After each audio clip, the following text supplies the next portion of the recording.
How are you doing? It's granola time. What's happening? Congratulations. Hey guys, how you doing? We're doing great. Would you mind introducing yourself and the company a little bit? Totally. My name's Chris. I'm the co-founder CEO of Granola. How much you wanted me to tell about it? Tell us everything. Yeah, I mean, All right. specifically the In 2 evolution, minutes. specifically the evolution of the product, because I know people think note taking, but you're doing a lot more. So give us kind of what was the initial, the initial minimum viable product? What's the product today? Where's it going?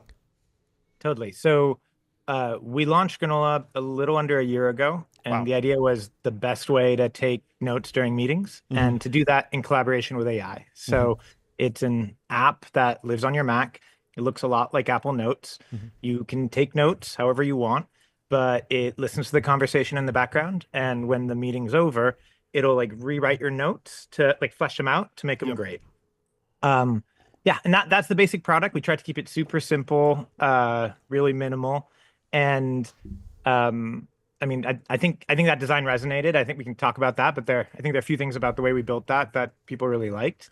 And then I think what we noticed happening was that once you start using Granola, what happens is you have a meeting and like a notification pops up saying, hey, this meeting's starting. Do you want to use Granola for it?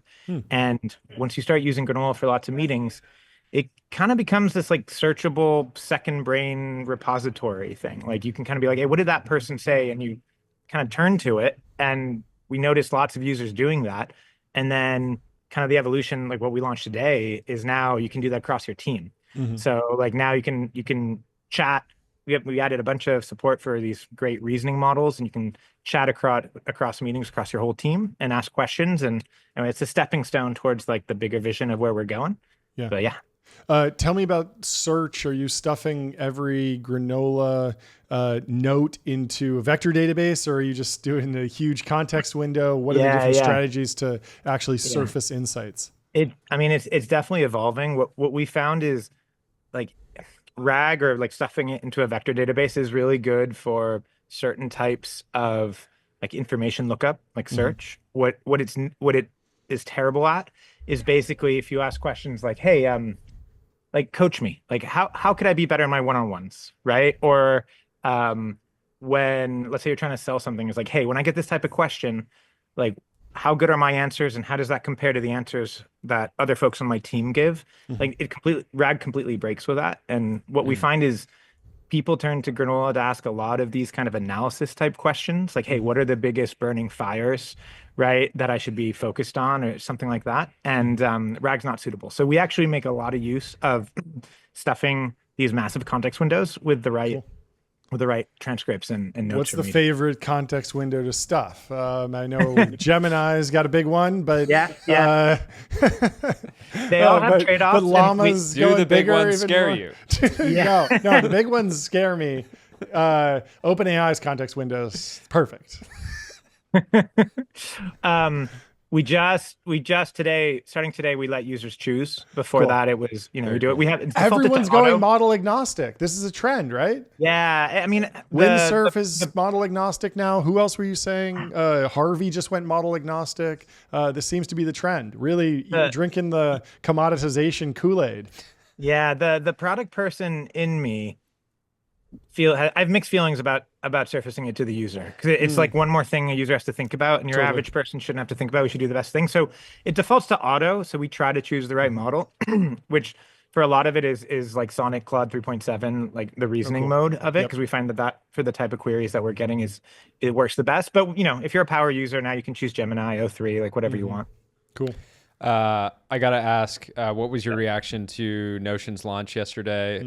Many people said it was a Granola clone. Do we have a shots fired? Yeah, we need like a shots fired sound effect. But yeah, I'm curious to get your reaction to it. I'm sure it's not even the first time that somebody's taken a little inspiration from you guys over the last year. I mean, it feels like it means we're doing something right. Is my first reaction. Like it'd be easier if I didn't like Notion. We really like Notion, right? Like we think they're great. Like Ivan actually DM'd me on Twitter letting me know it was coming beforehand, as in like, hey, wow, that's very sweet. It's really cool. He's like, we respect you. I hope this leads to us pushing each other to build better products for people. So like I like them.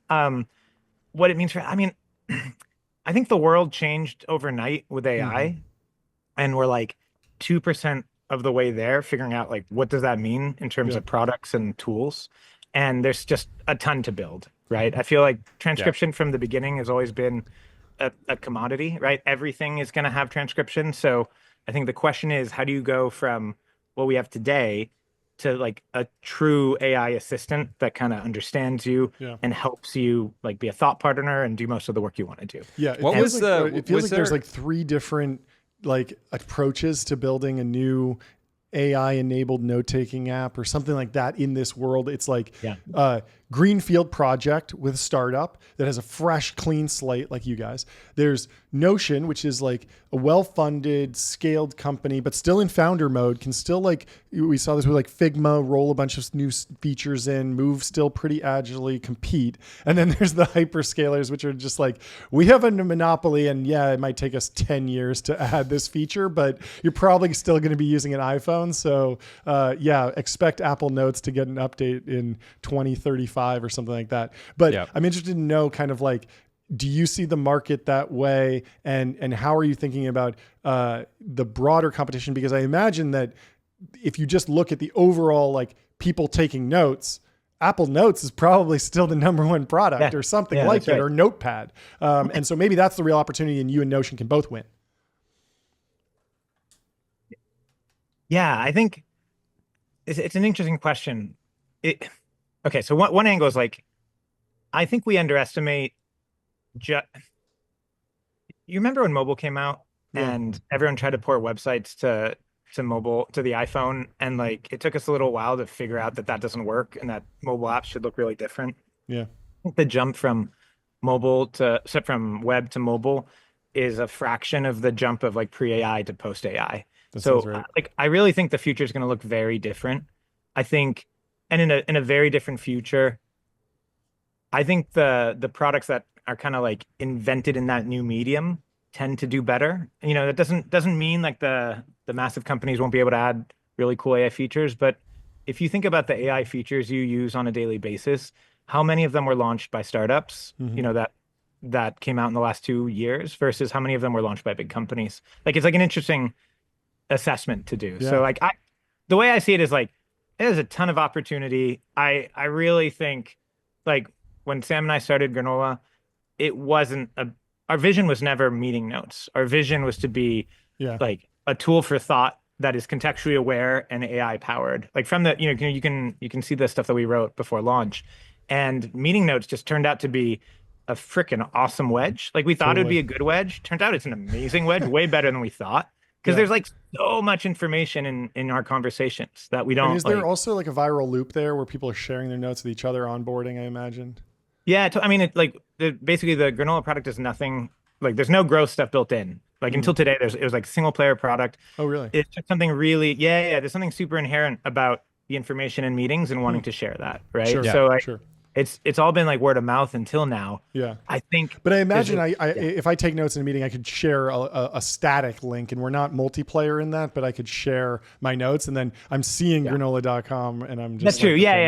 maybe You can share a fine. link, and now Yeah, you can like put a bunch of meetings together in a folder, yeah, and you can yeah. share a folder, and someone who doesn't have granola can now see those, and you know if they log in, and then chat Granola.ai. Sorry, I and got the domain not Do wrong. you That's have the yeah. right a? one. I'm curious. Do you have a strong thesis around agents? You know, I can imagine Mm, at some point companies have agents that are calling people, and companies want to kind of understand the context of those conversations and what Yeah. happened, what kind of next steps need to take place. Is that something that would live in Granola, or is that more at the CRM level?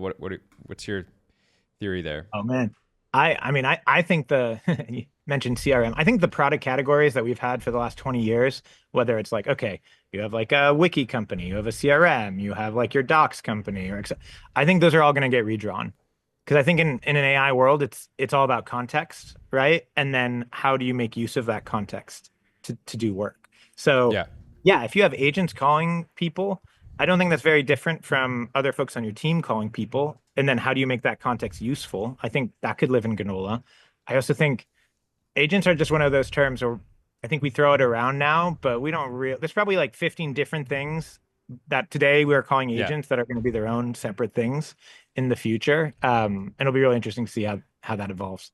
So I got a real-time follow-up question from our mutual friend Michael at Lightspeed, who is in the new round. But he asked, "Is there an opportunity around agents to take action based on meeting notes?" Right? Because in a beautiful world, humans get together, they have a conversation, you figure out next steps, and then things immediately start to happen autonomously. And 100%, like 100, like that's the whole future of Granola, is basically like, how do we use this context for meeting notes, but also in the future, email, Slack, Google Docs, whatever, to help you do work. And like our vision for Granola is like, AI should do all the busy work for you, right? And you should only be left with the judgment. So you can imagine a world, you come out of a few meetings, it's already kind of done all the post-meeting work or suggestions, and all you have to do is kind of be like, a little bit more this way, or yeah, that looks good. Yep, do that, and then move on to your next thing. What's the use of the funds? 43 million, big Series B. Yeah.